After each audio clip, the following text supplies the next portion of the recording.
Welcome to the Focus on Why podcast. I'm Amy Rowlandson and I ask my guests one simple question. Why? Focusing on the importance of why, I share with you the relatable, uplifting and inspiring conversations I have with people from all walks of life. This podcast will encourage you to focus on your why to enable and empower you to achieve the success you desire. Have a purpose, have a plan, focus on why. Before we get started, are you thinking of creating a podcast or are you a podcast host already? As a podcast strategist, I can help you to launch or relaunch a purposeful and profitable podcast, which will inspire, entertain, and educate a global audience.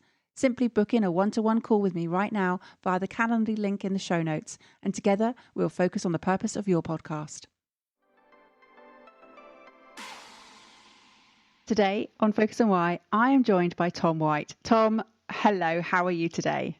Oh, I am very well, thank you, Amy. Thank you so much for having me along today. Very much looking forward to talking to you. Yeah, well, we worked together several times this summer, and both on the same side and also on not opposing sides, but on, I would say, opposite sides of the table in terms of working to develop our coaching skills. And the first one was in my master practitioner, where you were helping me to become a master practitioner in NLP. And then we were both working on the same side doing our master coach sessions, which is fantastic. And I've got my certificate up on the wall. It finally arrived after 3 months of waiting from Pip Thomas. How about you? Have you got yours? Yeah, it turned up yesterday. In fact, it was unfortunately a little worse for wear. I think the postman had been slightly overzealous getting it through our door, but the certificate is intact. The frame is not. So I shall need to reframe it when I get an opportunity. Oh, well, I just want to say thank you for what a wonderful summer it's been in terms of reflections, in terms of growth, in terms of just a reimagination of the future. It really has been an interesting time that we spent together. And that was why I wanted to invite you onto the show today to share with others what you're up to, what you're doing and how you're affecting change on the world. Yeah, thank you. And it was an interesting scenario in terms of how we first met, because as you allude, we were kind of on other sides of the fence, maybe is a way of describing it, on that first course where I was co-delivering a course and you were there as a delegate, and then we find ourselves about a month later being on the same side of the fence, both being delegates. So that's an interesting scenario which I can't think has cropped up many times in my career in learning or coaching. So yeah, that very, very interesting experience. But in terms of what we were learning and how we were learning and the work that we've subsequently done with it since, it has been a voyage of discovery over summer, absolutely. I love that voyage of discovery. So where has your voyage taken you since we last parted? So, I mean, obviously the big thing that's been going on at the moment is I've started my master's degree in psychology.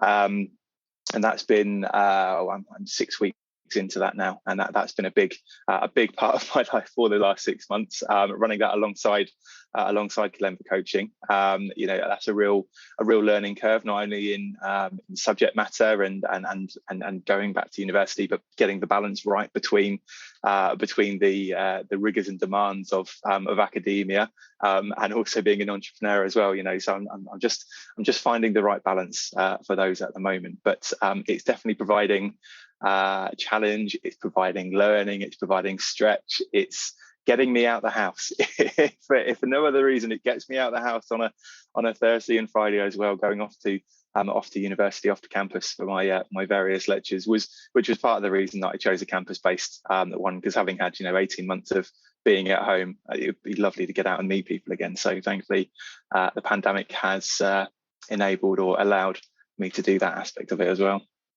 So you've mentioned already the word learning several times. What does learning mean for you? What significance does it hold?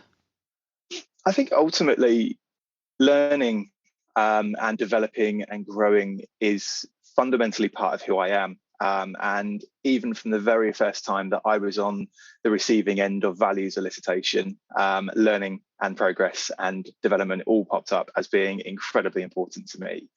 And I cannot imagine a world or scenario, reality where learning wouldn't be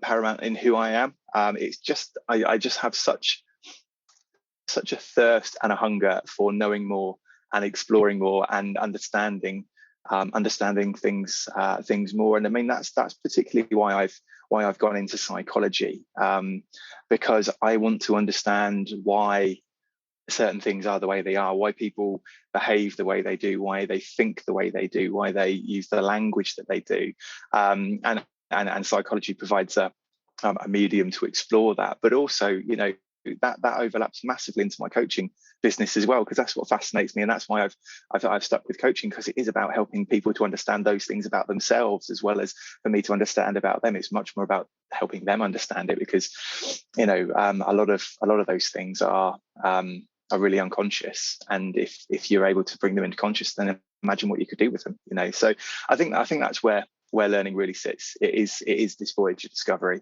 You know, and I choose that that phrasing very deliberately, because I've been writing some content this morning about a voyage of discovery, and it's just right there on the tip of my tongue. So it is, you know, it's like, what else is out there that I don't know about, or I haven't experienced, or I haven't got an answer for, and how might I go out and find them? So that's what I mean about that voyage of discovery, because it really is just a continual journey, and let's see where it takes me next. And you mentioned that you've got a fascination for understanding why things are the way they are. Why are you doing what you're doing, Tom? What's behind the coaching? Oh yeah, so it's a really good question, this one. So you know, this does boil down to my why. So it probably requires me to go back a little bit in my history of work, and so prior to being self-employed, I worked in a large corporate, and I worked in the learning and development function.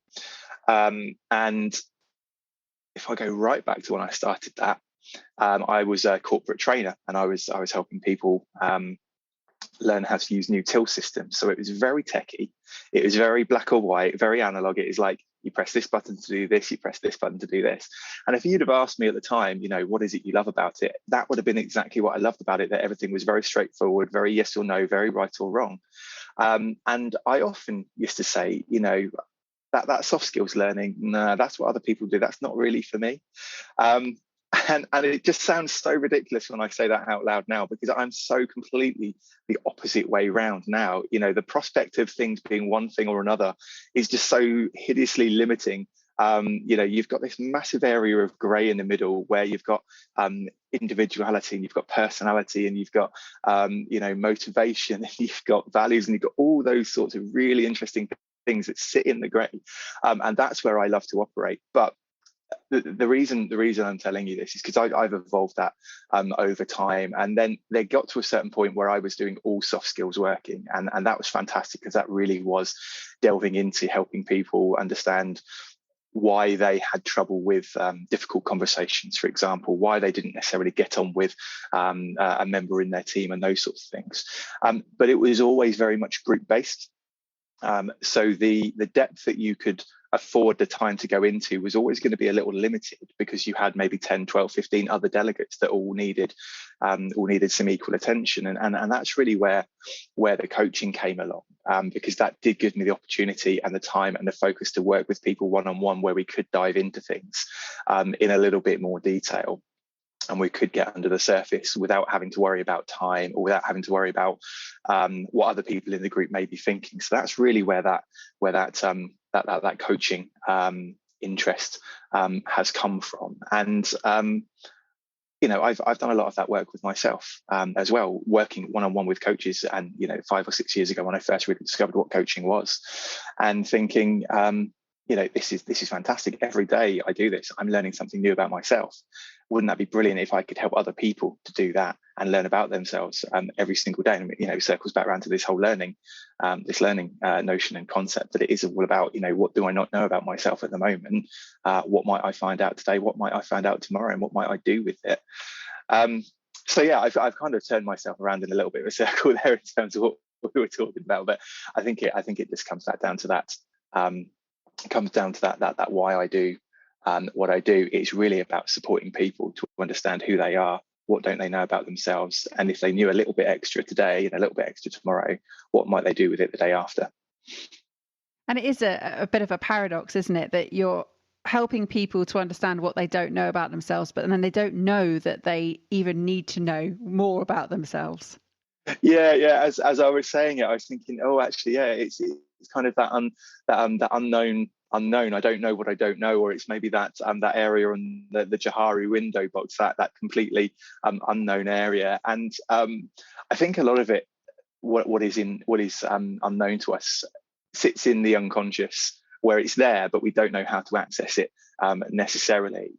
And we might just see maybe the end results of those unknown things. So what I mean by that is we might not understand the thought process, we might not understand the motivation or the behavior, but what we might then see is the outcome of that behavior. And until we start to understand what's caused that outcome and almost do a little bit of reverse engineering and trying to get back to what caused that in the first place, that's where you start to understand, okay, there's something there I don't understand. That'd be useful to ponder on. It may be useful to have a conversation with somebody else around the end result and do a little bit of that reverse engineering. And suddenly you get to, oh, okay, yeah, I get it.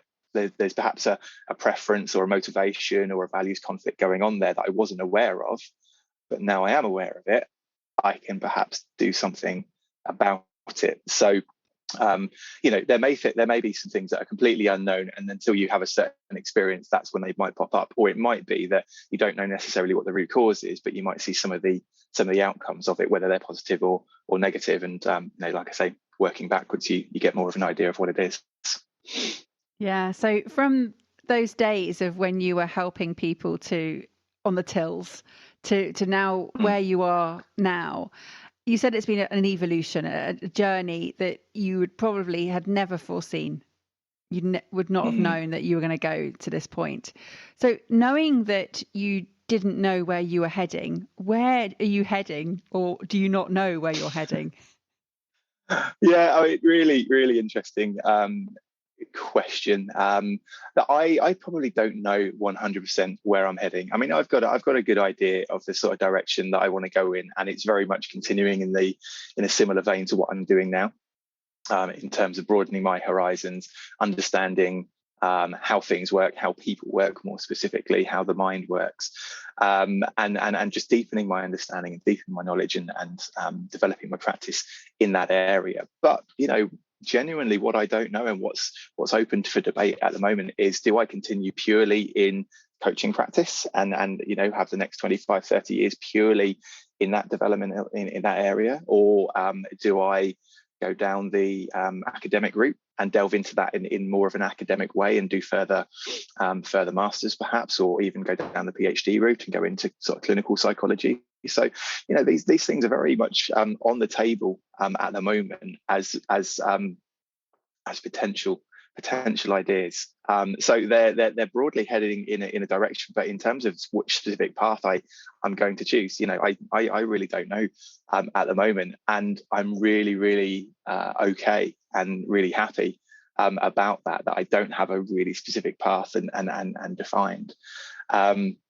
And I think the reason I'm okay with that is because by not having a completely defined path, it does allow me to explore what's to the left and right of me. Every time I get to a junction, I can have a look what's down there, and really explore and learn from it. It may be that I get to the point of thinking, actually, no, that particular option isn't for me. That's okay, but I've explored it, I've learned about it, I've decided that's not for me. Let's go and choose something else. So yeah, that's the general direction I'm heading in, I think. Yeah, you'll have to ask me again in 6 months where I've got to on the thinking on that one.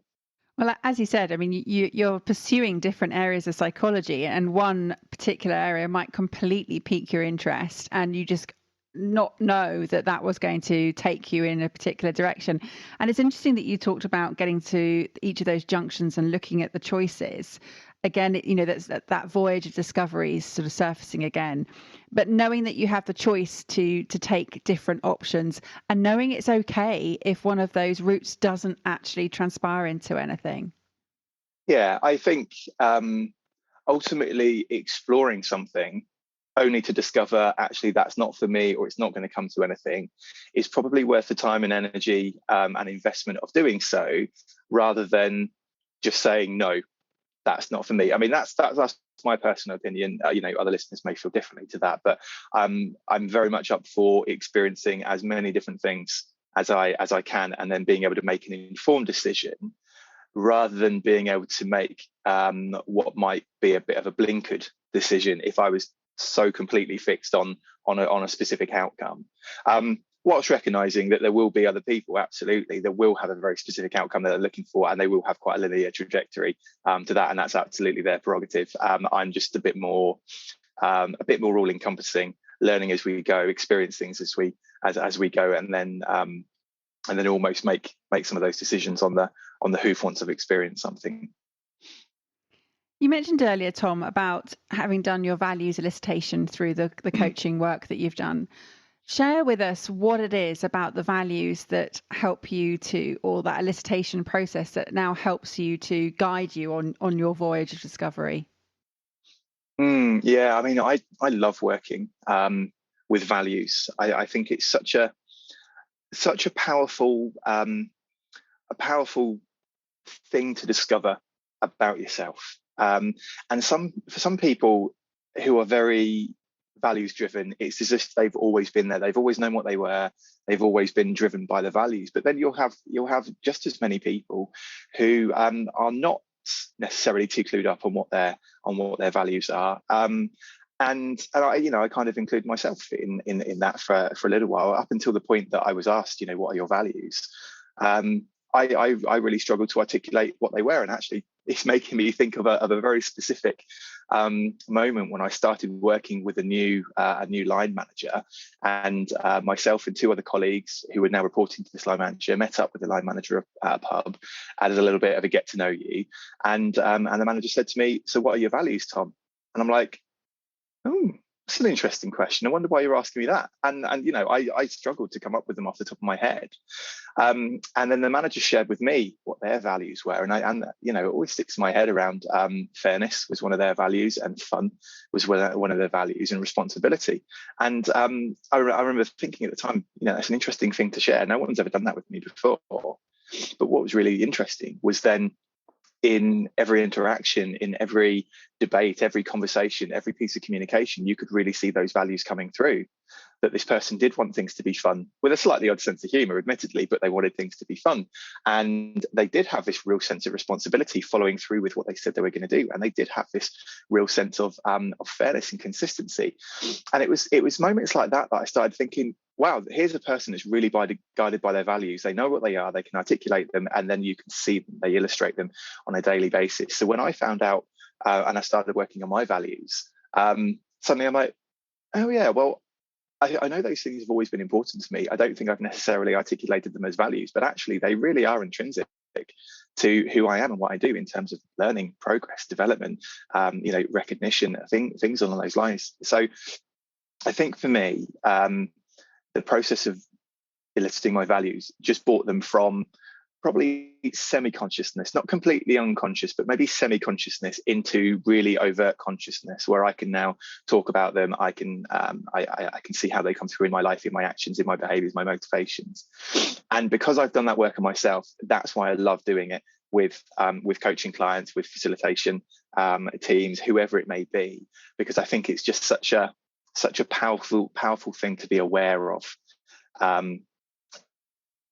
Because for some people, I mean, I mentioned it's semi-conscious for me. For some people, it's completely unconscious, and they do find themselves going through life, going through the motions, almost as if it's a preset trajectory or a preset destination, and never really question those sort of things, or never really explore them. And I almost think, wow, that's knowing what I know. How could you not want to know that about yourself? And obviously people I'm sure have got their own reasons for never exploring that sort of thing. But now that I'm aware of it, I'm like, wow, I just can't imagine not knowing it, because it's guided who I am. It guides my branding for the business. It guides my content for the business. It guides my my developmental path. It's taken me off to university. All the things that I'm doing now are totally guided by my values, and me wanting to align to my values.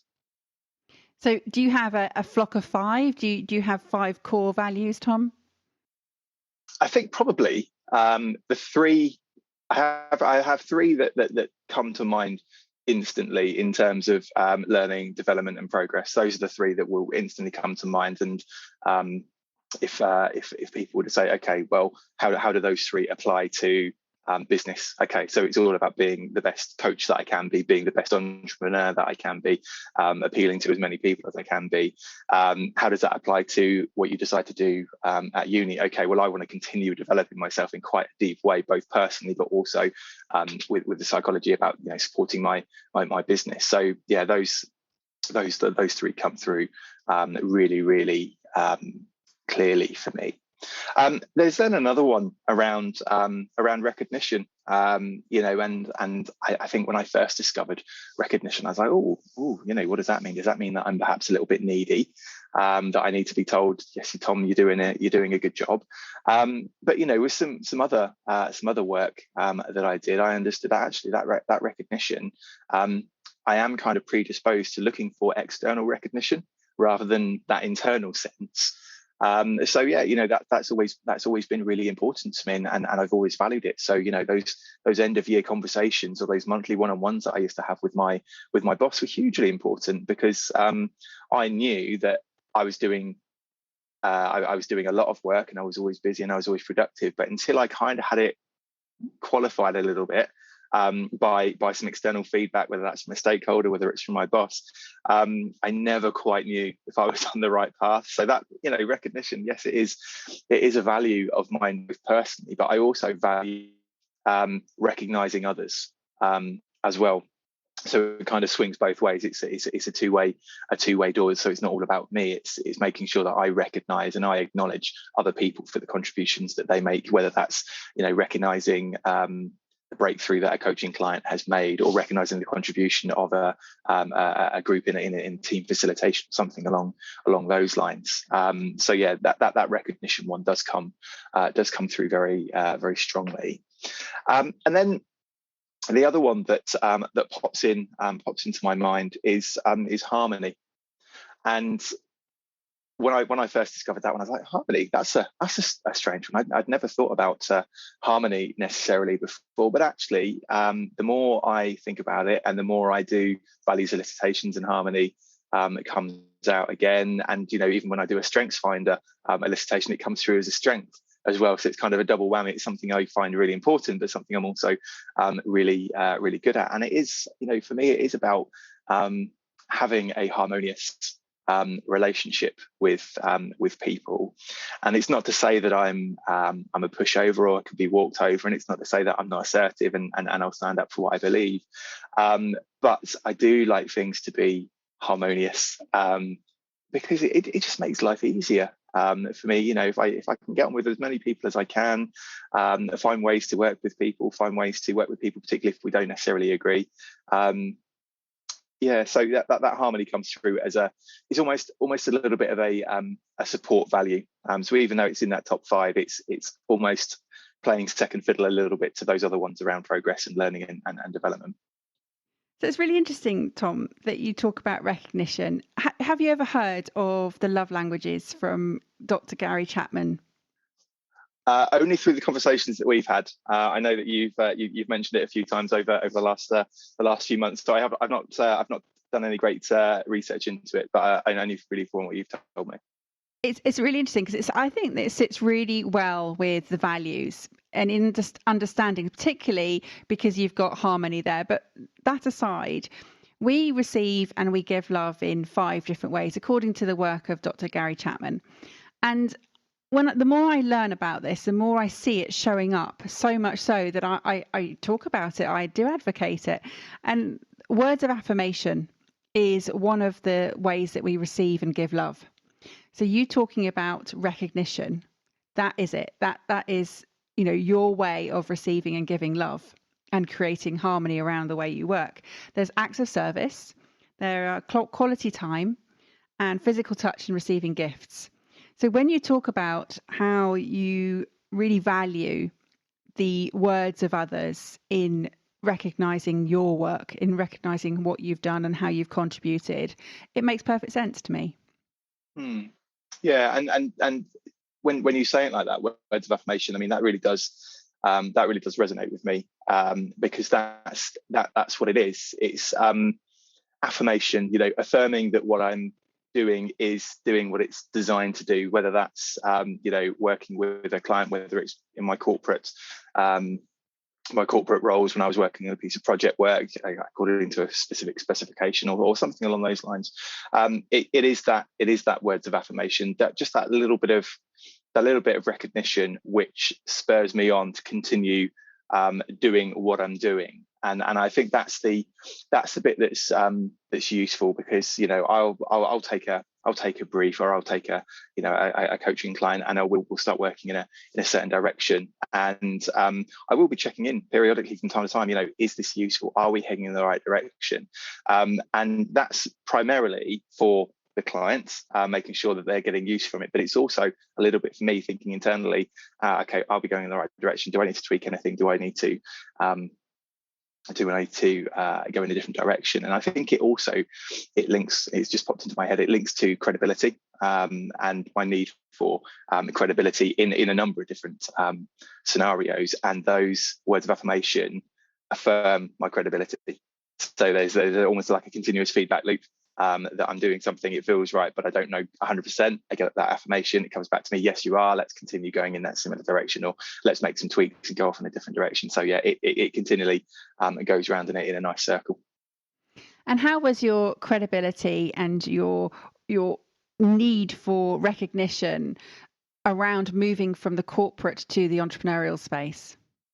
Yeah, I mean, so that's been a big source of thinking and reflection, especially in the early days. And I say the early days like I did this 5 years ago. I mean, it's still very early days in fairness. But I think where credibility came through particularly was in the realms of social media. So up until becoming an entrepreneur, becoming a full-time sort of freelance coach, I'd never really had to do much marketing, never really had to do much with social media. I didn't really use social media much in my private life, as well as a natural introvert. I tended to keep myself to myself in that particular area. But when it came to promotion, marketing, connecting with people, there was always this sense of credibility that if I put something out there, and it's my opinion, or this is something that I've got to say about coaching, or this is something that I've got to say about NLP, or this is something I've got to say about anything, there's always that sense of, are people going to agree? Are people going to disagree? Am I going to get shot down in flames? Am I going to get told, no, that's wrong, you've learned that wrong, and suddenly my credibility gets shot to pieces? Or another area, if I put something out there, are people going to say, oh, and you call yourself an expert, you call yourself a master practitioner of this, but you're saying this. So a lot of that credibility and feeling that it might get challenged really did come in those early days, and to the point where I ended up writing an article all about not really knowing what to do with social media. And it's something that I reshared last week, actually, because I thought it might be useful after 6 months to kind of reshare where I've got to since thinking. But I did have this whole moment thinking about, what am I going to talk about? Who am I going to talk to? Are they going to listen? Are they going to think, who on earth is this chap talking to and talking about? He's no expert. He says he is, but he's not. So all those sorts of internal doubts and internal voices crept in, and you can link all of that to credibility. The beautiful thing is, though, that over the last 6 or 7 months, I do seem to have developed a following, developed people who like what I've got to say. They seem to understand what I'm trying to say, which is fantastic. I'm articulating it in a way that they understand and they can recognize. But there is lots of lovely words of affirmation coming through on those posts. That feedback, that credibility of saying, yes, I understand, Tom, what you're saying. I like what you're saying. It makes sense. I didn't know that I've learned something. I've developed myself. And that's hugely useful for spurring me on to think, okay, this is working. I'm going to keep on going. And that's what spurs me on every day to create that content and share it with people, realizing that I have got something important to say. I have got something valid and something that I can call myself at least learned, if not an expert, I can make that claim and feel quite confident with it. And you'll only ever find, going more into the realms of psychology, how different ways of thinking have appeared in that space, and how there's a lot of opposing thoughts and studies that present different concepts in different ways with different outcomes. And that's what's so fascinating, isn't it? It's that, you know, okay, so one psychologist has said this and they believe in this area and this is their whole way of thought, and yet it's been disproved by other psychologists. You know, how are we ever going to know, or when will we know the full capacity of what we're capable of?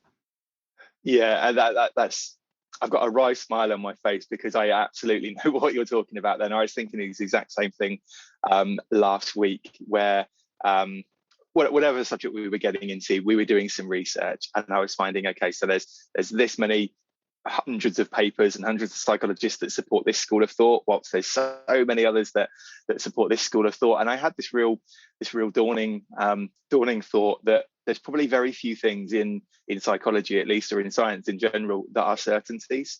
And you know, not having been in academia for 20 years, I've kind of got a bit rusty on research methods. So coming back into it and spending so much time in academic journals and in books and webinars, there is this constant tussle backwards and forwards.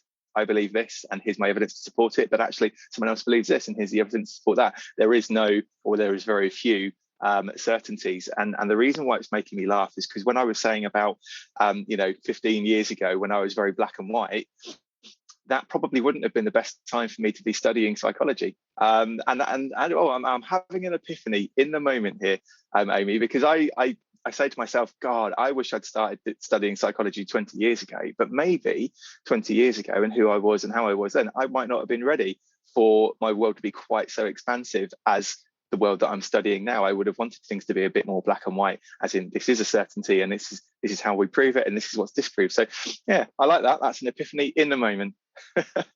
Well, you heard it here first. This is what happens when you focus on why. It really is.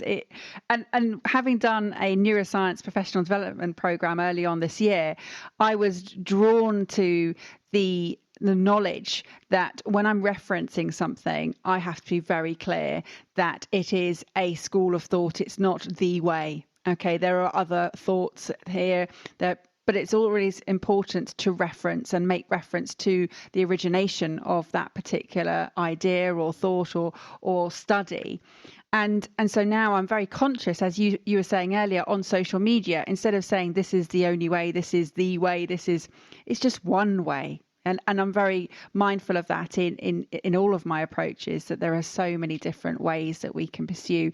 And going right back to your epiphany that you've had, and I love that you've had epiphany here, Tom, on the show. And it does often happen because we're doing is we're focusing on why you're doing what you're doing. We're focusing on what's important to you, what your non-negotiables are. You've shared your values, and clearly you are living super aligned with those values, and they're showing through in all of the elements of that you're doing. And going back to that crossroads, or that junction that you spoke about right at the beginning, there are different avenues to pursue. There are always going to be different avenues to pursue. And again, it's that reassurance that it's okay to take those different avenues. And as you've just shown here, there is a right time. There is a right time for things to happen. And we can't live with regret, because as you said, 15, 20 years ago wasn't the right time for you to pursue your way that you're in now. I think that's really a really useful a thought that I've had actually in this moment, because I've said this to so many people that psychology coaching has fascinated me for a long time, but there probably was a time when it didn't fascinate me as such or as much. And if I decided to do or to study psychology straight after my bachelor's degree, yeah, you're absolutely right. That may well not have been the right time for me to have opened my mind quite so much as well. And actually, something else you said when you were talking about the referencing, materials and talking about schools of thought, that also plays into that whole conversation around credibility, because I put something out this morning on LinkedIn on some of the differences between coaching, mentoring, and counselling. And I did put a little addendum right at the end saying, this is my opinion, this is my thoughts on it. This is not based on any textbook definition. This is just how I approach it, and this is how I work with clients to help them understand what support mechanism they're actually looking for. But the other thing that I put in there is, actually, if you think differently, then let me know. And that's really interesting, because that almost goes against the notion of words of affirmation and credibility, as in, I'd like you to corroborate what I'm saying so I know that I'm doing a good job of it.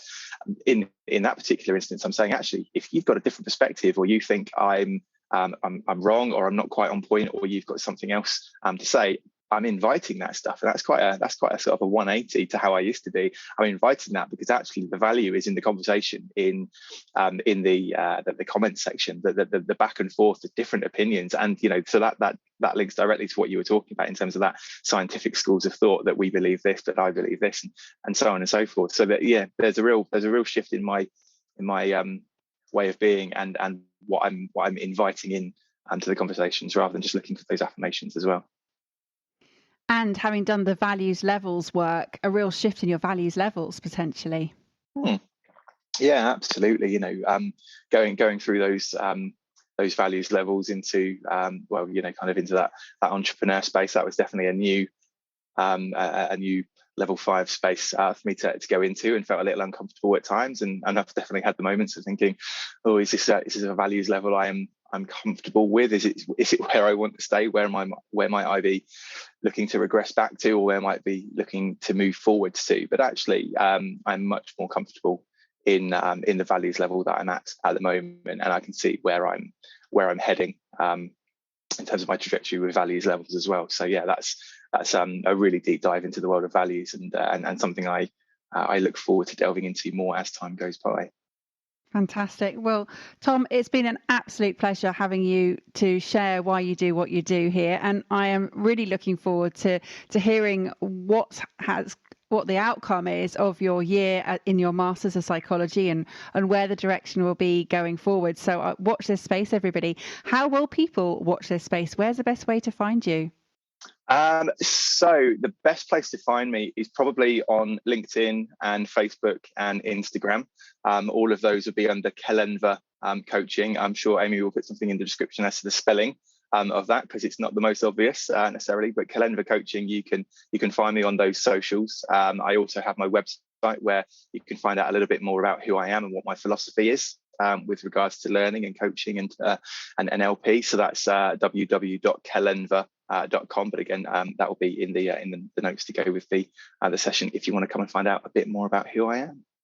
Fantastic. Thank you. Yes, absolutely. Everything will be in the show notes for you to find as soon as you are able to sort of look at the show notes, because a lot of people are out walking, driving, exercising, all sorts of things while they're listening to this podcast. So when you've got a moment, go back to the show notes and connect with Tom. I'm sure he'd love to hear from you.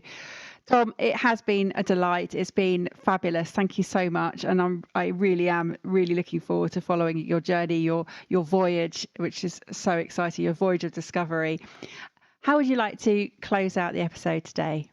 So I think it's to invite people onto their own voyages of discovery. So thinking about, what are you doing now? Is it what you want to be doing? Is it something? Is there something else that you'd like to be doing? And even if it's an idea, a bit of an inspiration, an inkling of thinking there's more to life than what I'm doing now, or I want to be more intentional with my life. And if that's something that you're looking to explore, then I'd happily have a conversation with you, because that's the area that I like to focus on. That's who I like to help, is people who are just thinking, what else is there out there? What could I learn today, and what could I do with it tomorrow? That sort of thing. So yeah, I'd love to speak to you if that's where you are. Thank you for listening to Focus on Why with me, Amy Rowlandson. To show your appreciation and to help other listeners understand what value you have received from tuning in today, please leave me an Apple Podcast 5-star review. Remember, the conversation doesn't end here. To keep it going, connect with me on LinkedIn, Instagram, Facebook or Twitter, or join the inspiring, uplifting and positive Focus on Why Facebook group. All the links are in the show notes. Have a purpose, have a plan, focus on why.